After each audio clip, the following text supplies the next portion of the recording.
সালটা 1973।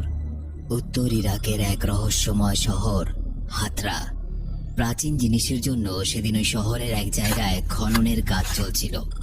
সেখানে একজন বয়স্ক পাদ্রী যার নাম মারিন, তিনি সবার সাথে খনন কাজে ব্যস্ত ছিলেন।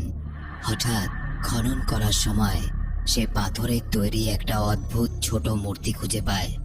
এই মূর্তিটা ছিল একটা শয়তানের, যাকে পাজুজু ডেমন বলে ডাকা হতো। ইরাকের মানুষ বিশ্বাস করে যে শয়তান নাকি দুর্ভিক্ষ, পঙ্গপাল এবং নানা রকমের রোগ নিয়ে আসে। মেরিন খুব চিন্তায় পড়ে যায় মূর্তিটা দেখে। কিছুক্ষণ পর সে একটা ফাঁকা জায়গায় গিয়ে দেখে একটা পাখাওয়ালা ভয়ঙ্কর মূর্তি দাঁড়িয়ে আছে। আর এই মূর্তিটাও ছিল সেই পাজুজু ডেমনের একটা বড় মূর্তি। ঠিক তার কিছুটা দূরেই অদ্ভুত রকম ভাবে দুটো কুকুর লড়াই করছিল। ফাদার মেরিন খুব ভালো করে বুঝে যায় যে কিছু অশুভ, বলা ভালো অনেকটা অশুভ ঘটতে চলেছে। দৃশ্য পাল্টায়। জর্জ টাউন নামে একটা শহরে দেখা যায় একজন অভিনেত্রী, নাম ক্রিস ম্যাকনিল। একটা সিনেমার শুটিং চলছে এবং পরিচালক হলো তার বন্ধু, যার নাম বার্ক। ক্রিস নিজে একজন মা, তার একটা মেয়ে আছে যার নাম রেগান। তারা দুজনে একটা বড় বাড়িতে ভাড়া থাকে। ক্রিস সেদিন শুটিং শেষ করে বাড়িতে ফিরে আসে। রেগানের সঙ্গে গল্প করতে করতে সে লক্ষ্য করে একটা ওউজা বোর্ড রাখা আছে। ওউজা বোর্ড পশ্চিমের দেশগুলোতে মৃত আত্মাদের সঙ্গে যোগাযোগ করার একটা মাধ্যম হিসাবে ব্যবহার করা হয়। ক্রিস প্রচন্ড অবাক হয়ে যায় ওই বোর্ডটা দেখে। রেগানকে জিজ্ঞাসা করে, তুমি কি এটা দিয়ে খেলো? রেগান বলে, মা, এটা দিয়ে আমি একা খেলি না, ক্যাপ্টেন হডিও আমার সঙ্গে খেলে। কি ক্যাপ্টেন হডি? সেই বিষয়ে কিছু জানা যায় না। ক্রিস এসব বিষয়কে পাত্তা দিত না। সে ভাবত বাচ্চা মানুষের কল্পনা, কত কিছুই না বলে। এদিকে দেখা যায় অন্য একটা চার্চে একজন ফাদার, যার নাম ফাদার কার্রাস। তিনি একজন মনোবিদ বিশেষজ্ঞ ছিলেন। নিউ ইয়র্কে তিনি তার অসুস্থ মায়ের সঙ্গে দেখা করতে চান। ওদিকে যখন নিশতি রাত, তখন একটা ফোন আসে। ক্রিসের ঘুম ভেঙে যায়। সে দেখে তার পাশে রেগান শুয়ে আছে।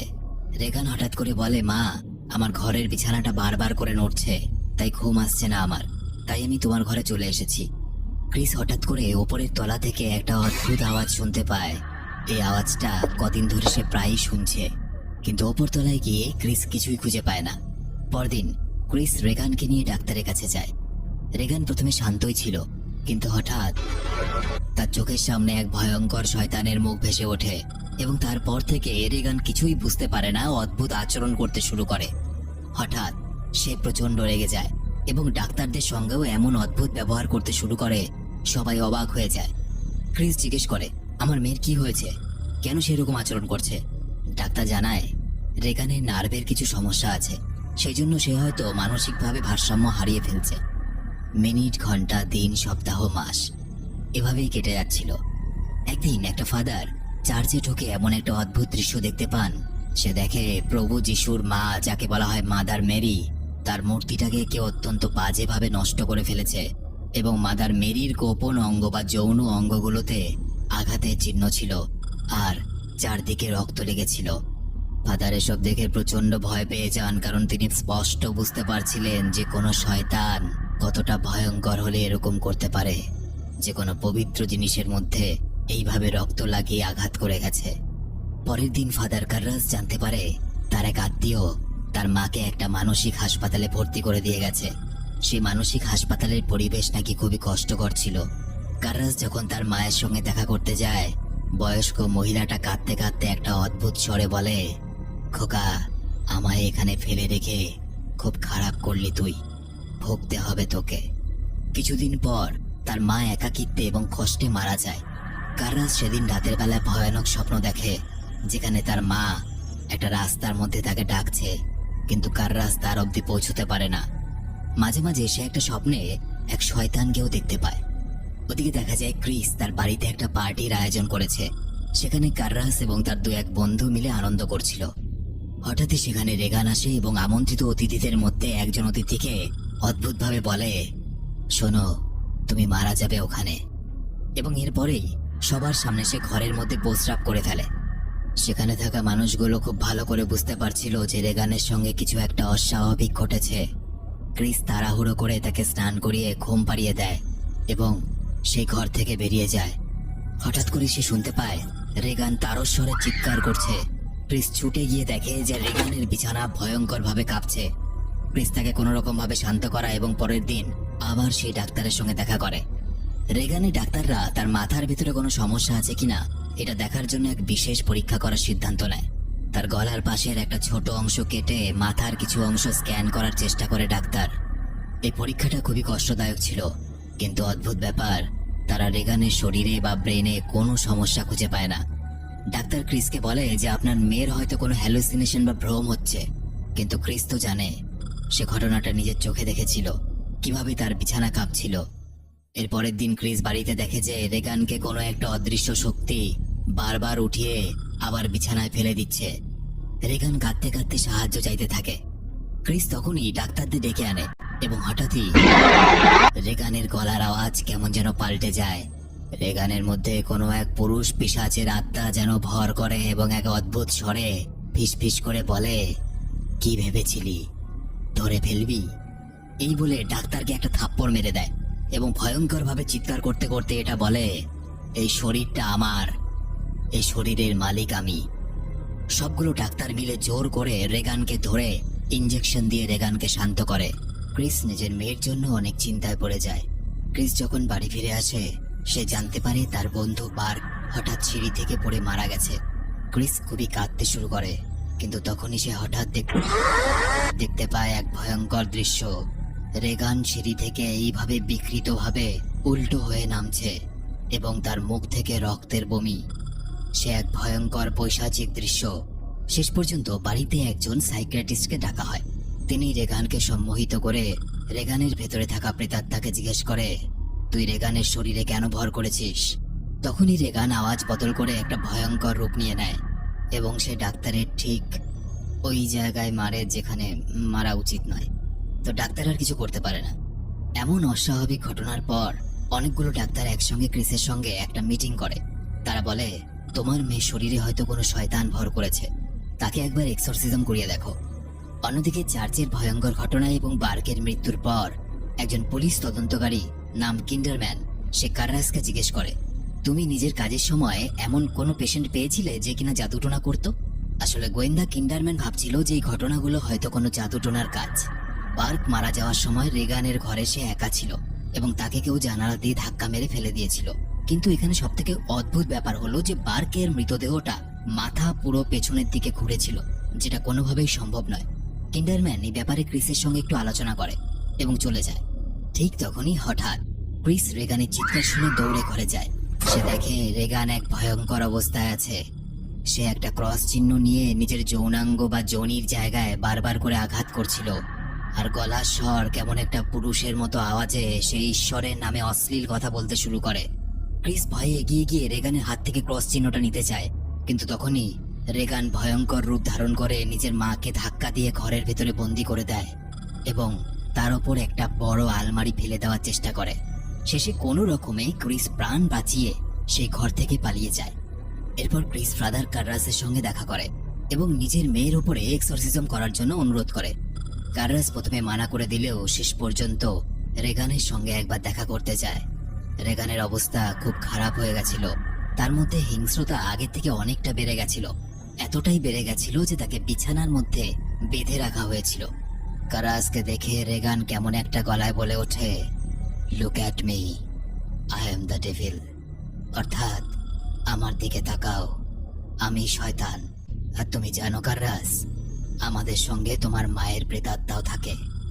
এবং যখনই কার্রাস তার সামনে যায়, রেগান তার ওপর বমি করে দেয়।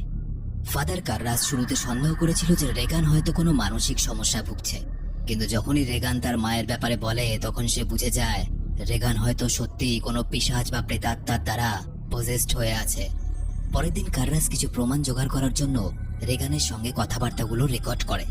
রেগানের ভাষা কিছুই বোঝা যায় না, কিন্তু পরে কার্রাস যখন রেকর্ডিংটা রিভার্স করে শোনে, অর্থাৎ আমরা যদি কোনো কথা রেকর্ড করি সেই রেকর্ডিংটা সামনে থেকে পেছনের দিকে চলে, কিন্তু কার্রাস যে কথাবার্তাগুলো রেকর্ড করেছিল সেই রেকর্ডিংটাকে সে পেছন থেকে সামনের দিকে প্লে করে এবং সে বুঝতে পারে রেগান আসলে ইংরেজি ভাষাতেই কথা বলছিল, কিন্তু উল্টোভাবে কথা বলছিল।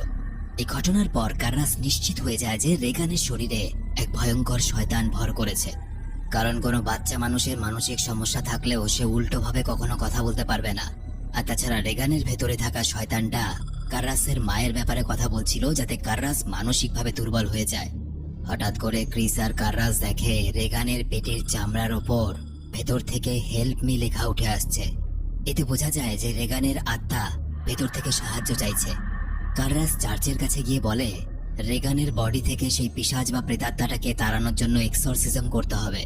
চার্চ থেকে বলা হয় যে এটা করার জন্য একজন অভিজ্ঞ ফাদার দরকার। তাই তারা বয়স্ক ফাদার, যার নাম ফাদার মেরিন, তাকে বেছে নেয়, যাকে মুভির একদম শুরুতে খননের কাজ করতে দেখা গিয়েছিল। ফাদার মেরিন ক্রিসের বাড়িতে আসে এবং কার্রাস আর মেরিন মিলে এক্সরসিজম করার জন্য প্রস্তুতি নেয়। ফাদার মেরিন আগেই সতর্ক করে দেয়। তিনি বলেন, ভালো করে শুনে রাখো, শয়তান সবসময় মিথ্যে কথা বলে মানসিকভাবে দুর্বল করার চেষ্টা করবে, কারণ তার স্বভাব সেটা। তুমি কিছুতেই কান দেবে না, কারণ শয়তানের মতো ছলনা আর কেউ করতে পারে না।